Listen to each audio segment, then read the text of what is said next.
afternoon, everyone.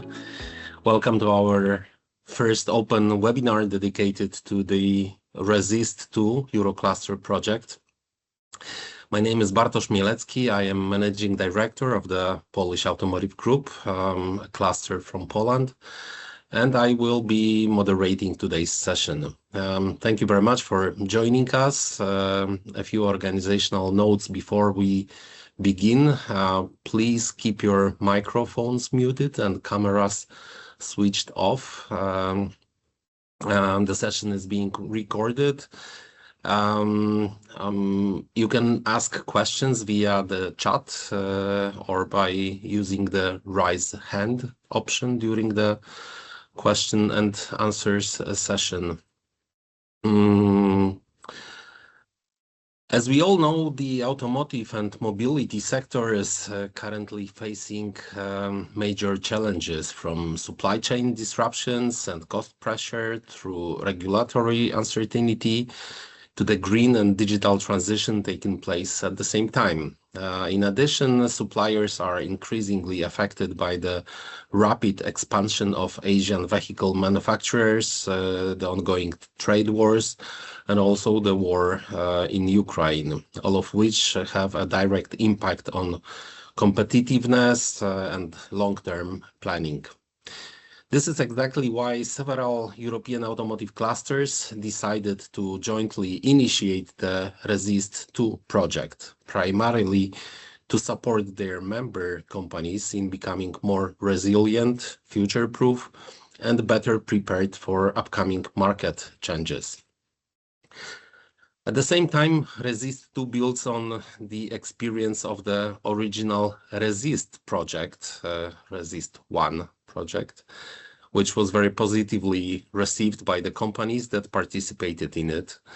And based on their feedback, we decided to launch this continuation, keeping the best elements of the Resist and incorporating lessons learned to make the support even more relevant for SMEs. The purpose of today's webinar is to explain what Resist2 is, how the call for expressions of interest works, how the SMEs and cluster members can benefit from early involvement in the project. Let me briefly outline today's agenda and introduce our speakers. We will start with an introduction to the Resist2 Eurocluster project, its objectives, focus areas, the type of support offered to SMEs. And this part will be presented by Patricia Sola from SEAGA, the automotive cluster of Galicia in Spain, who is not only a project partner, but also an initiator and leader of the Resist2 project. In the second part, Adam Prechocki from Autoclastr, the automotive cluster from the Czech Republic, will explain the call for expression of interest, who can apply, what SMEs gain, and how the application process works in practice. Finally, we will open the floor for a Q&A session. But now, Patricia, the floor is yours. Thank you very much, Bartosz. Well, my name is Patricia Sola. I work for SEAGA, as Bartosz explained. It's an automotive and mobility cluster located in Galicia, that is a region in the northwest of Spain. And we are coordinators of the Resist2 initiative. So my intention in this presentation is to give you a brief overview of this initiative so you can understand better what are our objectives and also what we can offer to your companies, especially to SMEs. Okay, so who we are. So Resist is one of the 16 European initiatives which were selected in the Eurocluster second call for proposals. The project started in October 2025 and is promoted by 6 partners in 5 countries in Europe. Okay, you can see the partners in the slide. We are 6 automotive and mobility clusters from Poland, Czech Republic, France, and Ukraine, and Spain, and also a technological center located in Galicia, CTAG. So our main focus is to support the mobility, transport, and automotive ecosystem. Here you can see our main objective is to support SMEs in their green and digital transition, as well as increase their level of resilience to better face unpredictable situations and also future market trends. And for that aim, we will have 1.6 million euros in Cascade funding to support European SMEs, okay? Another important thing, and this is a difference with the previous RESIST, is that we will cover value chains linked to two areas, net zero technologies and critical raw materials. Well, here you can see, according to the Net Zero Technologies Industry Act, this is what the European Commission expects from Eurocluster focus in this area. There you can see some the technologies, what they consider net zero technologies that can be solar, photovoltaic and solar thermal, electrolyzers and fuel cells, onshore wind and offshore renewables, sustainable biogas, biomethane, batteries and storage, carbon capture and storage, heat pumps and geothermal energy, and grid technologies. This is not an exhaustive list. It can be more completed. Okay. Another main focus of the RESIST project is the area of critical raw materials. So the idea is starting or expanding the extraction, processing, or recycling of strategic raw materials, or alternatively, the production and scale up of materials that can substitute strategic raw materials. Okay, and there on the right, you can see what the European Commission considers as raw materials list. In orange are those that are considered with a higher risk due to their scarcity. Okay, well, so what is the most important thing is what we can offer through this Eurocluster initiative. Well, you can see in the slide the main services we can offer to SMEs that are our main target objective, okay? The most important thing, Cascade funding. As I mentioned before, we have 1.6 million euros that we can provide to SMEs in the mobility, transport, and automotive ecosystem. And this money it will be addressed to product service innovations, but also to process innovations. Okay, the first open call will be launched in May 2026. Okay. But before the launch of these open calls, because the launch of the funding, we would like to provide support to SMEs, to provide an early guided support. Okay, so this is this is the call for expression of interest that my colleague Adam from Autocluster will explain a little bit later. So early guidance, what we will do a resilience check in order to understand which risks are those that are faced by your companies, okay? Also an individual assessment to understand your needs, your problems in your plants or in your factories, and also to help you to create a roadmap, okay, with strategic actions. And this analysis will help you to be better prepared for the open calls that will be launched later. In the meantime, and during the whole project, we will provide support to foster cooperation among companies. Okay, this is the networking through open webinars and matchmaking sessions. We will encourage the collaboration among SMEs and also with other companies. And once the Cascade Fund and the open calls are launched, the idea is that the selected companies could benefit, apart from the money, and during the implementation of their projects, they will receive technological services.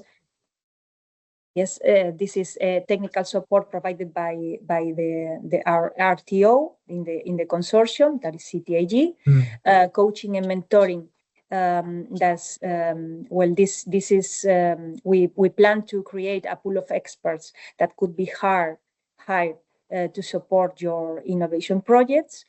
Also, we will try to find opportunities in third countries for the selected companies, and also we will offer training courses for upskilling and reskilling. So that's the general overview of services or support that we can provide to SMEs. So here you can see what would be the journey of SMEs. Okay, so the first stage in their journey is the call for expression of interest. We launched this call in December, and it will be open until the end of February. Okay, there you have a QR in case you want to apply to that. Okay. Our idea is to support at least 30 SMEs, 30 companies, and those selected will be provided this early guided support, these individual assessments, this readiness check, and roadmap design. This support will be provided until September 2026, and during the whole journey, they will be directly invited to networking activities. Okay. Then we will have 2 open calls, one in May 2026 and another one in May 2027. In these calls, the companies will be able to receive up to 20,000 euros per call if they are individual projects, if they present individual projects.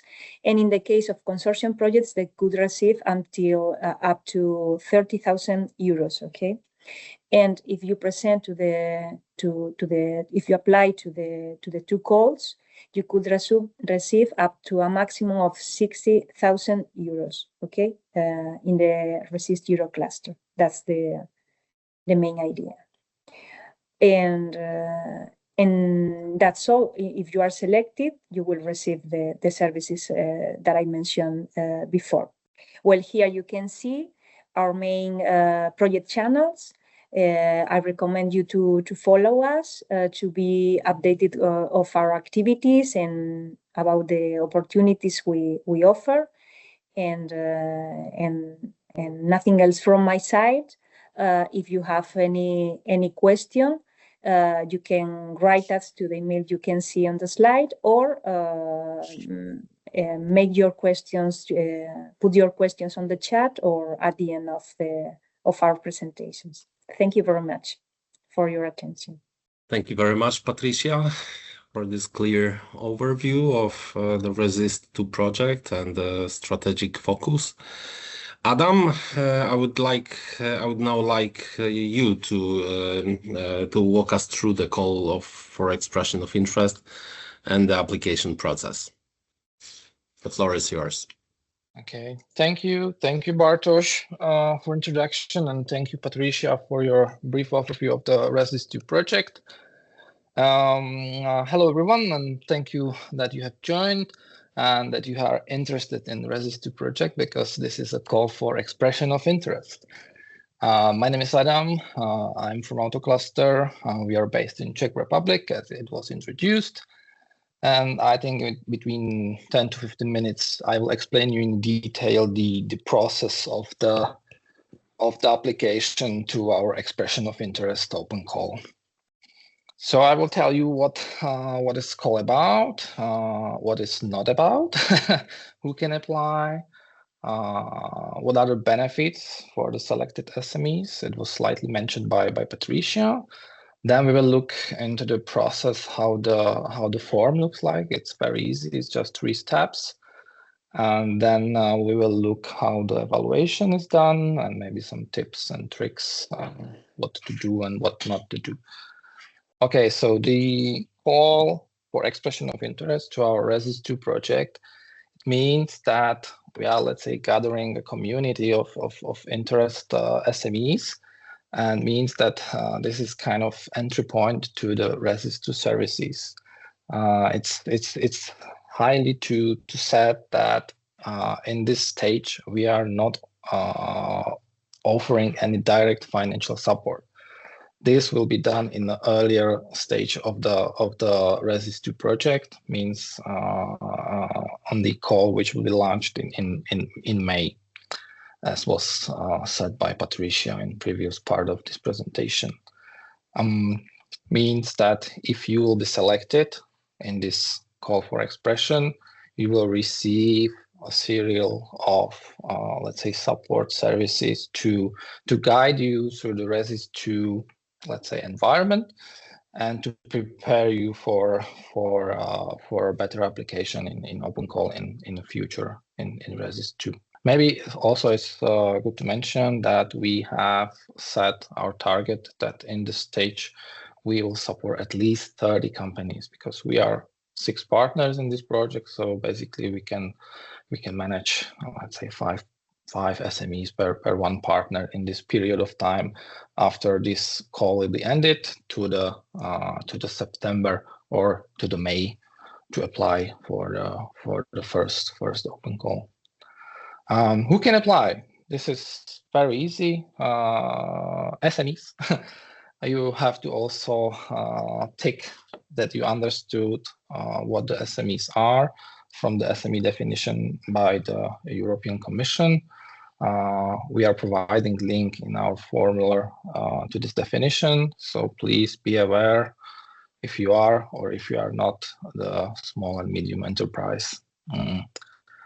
Our target sector, a group of SMEs, are in the mobility, transport, and automotive ecosystem. This is also something what Commission does, that we have 14 industrial ecosystem right now in the European Union, and one of this is this MTA ecosystem. So we are operating in this ecosystem, and also you must be based in the European Union countries or associated countries. This list is also available in our website or everywhere in the Commission website. These are the benefits in this first stage when you will be selected after this call for expression. We will do with you this resilience check, as it was said. So we will basically do a risk assessment, especially let's say align it to the focus of the Resist2 project. Then we will, let's say, design with you some roadmap for changes, and we will help you to develop or to be more ready for application for our open call, where are the money provided. And also, as you have seen, we will do through whole duration of the project. We will do the webinars, matchmakings, and maybe invite you to the other events and opportunities. So here I have put just a screenshot, but there is also the link, and also in a QR code previous in the slides, there was also a direct link to this website. It's a formula where all the necessary requirements are written in the guide for applicants, and you can go through. And the whole form or application has 3 steps.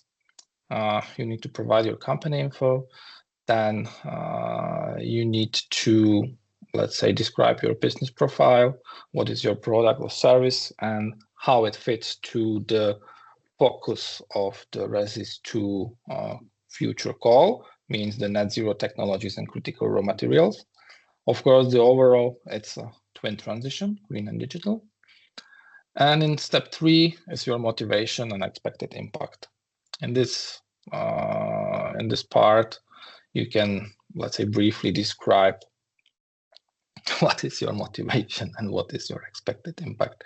And the limitation is 1,500 characters, so it's not long, but more, let's say, precisely will describe and not use long sentences. Please be specific. That's one of the biggest advice for you. So how we will evaluate your application? We decided that the maximum will be 50 points. We'll evaluate the strategic alignment, if it fits with the MTA sector and net zero technologies or critical raw materials. Then your transformation capacity and your potential impact. We decided that the threshold will be 30 points. You will be evaluated by 2 partners from the RESIS2 consortium. Be aware that we have a tiebreak rules, means that if you have the same amount of points and some of your competitor, we are looking if you have been applying earlier. Means that please submit early. Do not wait to the end of the application, means end of February. And some tips. I think I have already said a few tips, but please be specific. Write your goals, which are somehow measurable. I think everyone knows how to do it. And some tips from the technical point of view. Please do not use the automatic web translator when you are submitting your application. We have seen some problems with this. And please write your application in English, because all the program is in English. So please do not use your own language. Yeah, that's all. Probably if you have a questions or something to ask for us, now it's the time. Thank you very much, Adam. It was pretty clear. Thank you so much. So we now move to the Q&A session. Is the expression of interest and call open to technology providers develop solutions to automotive industry? Yes. In the main target objective of the expression of interest and also of the open calls are SMEs, but we include there, for example, startups and technology developers.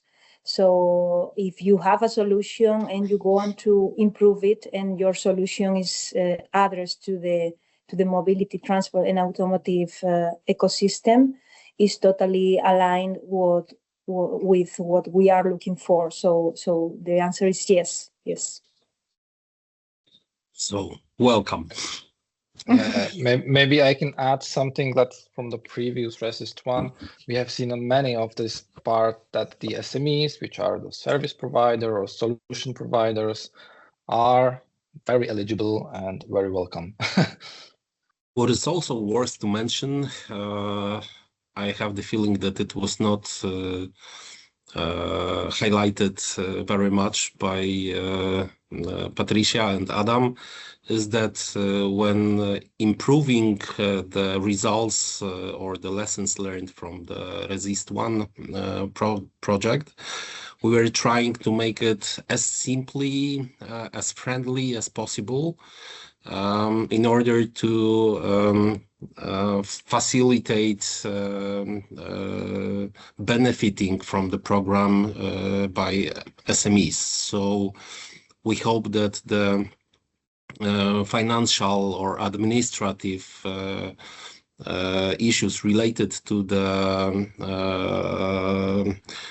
applying for cascade funding will be as easy as possible, of course, according to the European and Eurocluster rules. But we did our best to make it easy going for you, easy to benefit. Does the call include internal staff costs directly involved in the implementation of the project, such as engineering, project management, or technical execution? Are they considered eligible, or if the project funding is limited to capital investments and external consultancy services only? Patricia? Yes, for sure you can include in your cost personal costs. Well, in fact, I have here a list of eligible costs in your innovation projects. You can include personal costs. You can include research and development. Well, sharing with all of you a list of codes that were included in the previous resist. So I understand that in the second call, all these codes will be eligible too, okay? So research and development, prototype development, testing and validation, and also other expenses such as equipment or material purchases. So it's quite complete what is included in the as eligible cost. Yeah, but this we will publish when the call will be ready. Today's webinar is about the call for expression, but question is about the future call.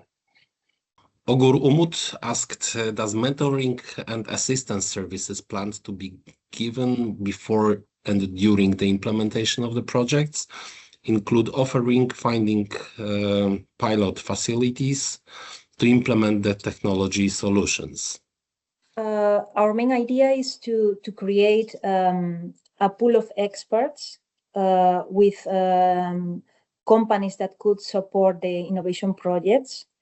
And I see here in this list, well, in the previous resist, it was something that it has its own code, and it was just to like a kind of assessment. But in this resist 2 initiative, our main idea is to have a broader catalog of companies that can support the innovation projects that will be funded in the resist initiative. And here there could be solution developers or technology assistance companies that are also SMEs. And this is important because they could work together with another SMEs and present a consortium project. But it could also be, I don't know, maybe a consulting company that they want to subcontract for the support of their innovation project. But in that case, they won't receive funding, but they could subcontract it as an external party and included in the budget. Okay, that's the thing. One important thing, if I can, is that the first stage, the call for expression of interest is not a compulsory step. Okay, I mean, it's up to you to go for that, to ask for this early guided support or not. Okay, not for the open call. The open calls will be open to any SME. It doesn't matter if you went through the call for expression of interest or not. But the thing is that if you think that it could be helpful for you to apply to the call for expression of interest, this will be I think, in my opinion, a graded advantage, because we will work with you hand to hand to see what you really need, what are your vulnerabilities in your company, what are the risks, your needs, your problems, and see what are the most strategic actions you should carry out. Okay, so with this information, it will be easier to identify those projects that you could present to the open calls. And at the same time, as we have to design this guide for applicants, this information that you give us in the manifest of interest will be useful also for us to understand what companies need and to design the main, I don't know, maybe the most strategic topics that the companies are asking for. So it's interesting to be at this stage, but not compulsory. Okay. Okay, I think we are approaching to the end of our today's webinar. Well, so let me briefly summarize the key points. The Resist 2 offers tailored, hands-on support for SMEs, focused on resilience and twin transition. The the beneficiaries will be provided with resilience check and guidance. There will be offered networking opportunities online and offline to stationary events, face-to-face meetings somewhere in Europe in 2026 and 27. There will be cascade funding for individual companies, but also consortia and trainings and coaching opportunities. The call for expressions of interest, you already heard that it's not a binding first step, but it's strongly recommended. It will help us run the project and provide tailor-made opportunities for you. And please remember that the deadline for the call for expression of interest is 28th of February 2026. Thank you very much to our speakers, to all participants for your time and interest. We look forward to staying in touch and hopefully working together within Resist too. Thank you very much.